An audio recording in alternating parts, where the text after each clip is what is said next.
பாரு கஷ்டப்பட்டு மேல வந்த கதை நீயும் கேளு.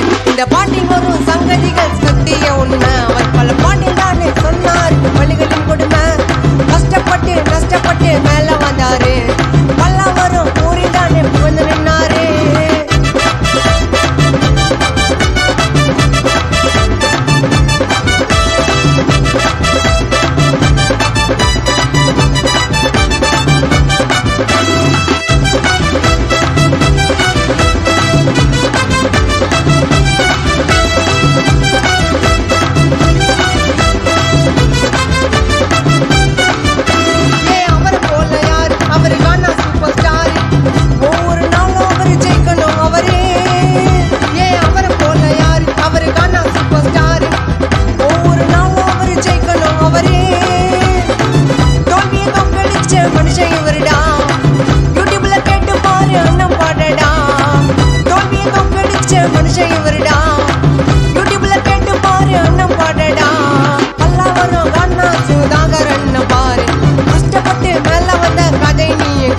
இந்த பாட்டில் வரும் சங்கதிகள் சத்திய உண்மை. அவர் பல